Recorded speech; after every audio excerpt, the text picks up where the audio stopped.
সুখ দুঃখ নিয়েই মানুষের জীবন।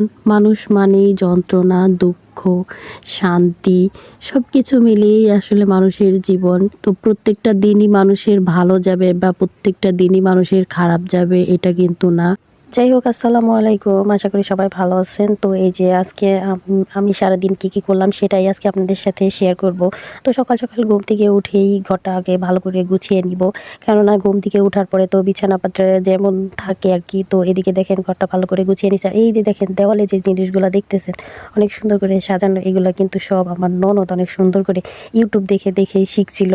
তো এগুলো এই রুমটা আগে ওর ছিল বিয়ের আগে। তো আমার ননদের যেহেতু বিয়ে হয়ে গেছে, এখন এই রুমটা আমাদের, আমরা থাকি এই রুমে। তো একদিকে দেখলাম ঘরটার ভালো করে গুছিয়ে রেখে যাচ্ছি। আজকে আমাদের এক জায়গায় দাওয়াত আছে, সেখানেই যাব। যদি গুছিয়ে টুছিয়ে না রেখে যাই, এসে আবার সব কিছু একসাথে গুছাতে গেলে আরও বেশি কষ্ট হয়ে যাবে। সংসার মানে কাজকাম করে খেতেই হবে, কিছু করার নাই। তো দিনটাও ছোট, ভালো করে আসলে কাজকাম করাই যায় না, দিন শেষ হয়ে যায়। নিজের সংসারের কাজগুলা নিজেকেই তো গুছিয়ে করতে হবে। কেউ তো আর এসে করে দিয়ে যাবে না। কষ্ট হলেও করতে হবে, সুখ হলেও করতে হবে। তো যাই হোক, সবকিছু গুছিয়ে গেছি, আমি রেডি হয়ে নিছি। এখন বেলা 1টা বাজে।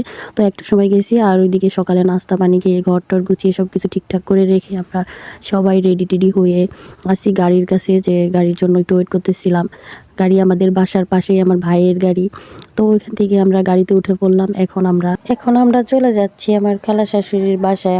আমার মেন আসলে আমার খালা শাশুড়ির বাসায় আমাদের দাওয়াতটা ছিল, ওখানেই আমরা যাব। তো ওইখানে আসলে 3-4 দিন আগে আমার খালা শাশুড়ির দেবর মারা গেছে, আমরা গেছিলাম দেখতে। তো আমাদের সেই হিসাবে আর কি দাওয়াত দিছে, তার জন্য যাচ্ছি।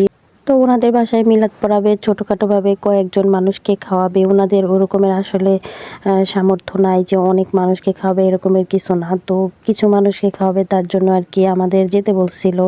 তাই আমরা আর কি যাচ্ছি এখন। তো এদিকে দেখেন আমাদের এলাকার রাস্তাটা কি সুন্দর দেখা যাচ্ছে, তাই একটু ভিডিও করে রাখলাম। তো এদিকে রাস্তা দিয়ে যাচ্ছি, দেখেন আমাদের এলাকার এই সাইডে কোনো সরিষা ক্ষেত একদম নাই, শুধু সবুজ আর সবুজ। অটো বা সিএনজিতে যখনই উঠি, তখন যে অটো বা সিএনজি বা রিক্সাতে উঠলে যে একটা বাতাস থাকে না, ওই বাতাসটা কিন্তু অনেক ভালো লাগে। শীতকাল হলেও কিন্তু ওই বাতাসটা অনেক ভালো লাগতেছিল।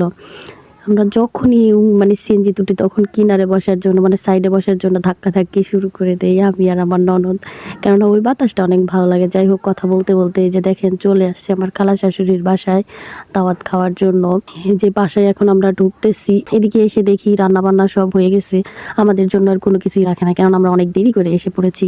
তো তারপরে এই যে তারপরে তো এদিকে ঘরে ঢুকে পড়লাম। ঢুকে দেখি এখনো লোকজন আসে নাই, নামাজ পড়ে নামাজ শেষ হয় নাই, আসবে। তাই বাহিরে যে একটু বসলাম।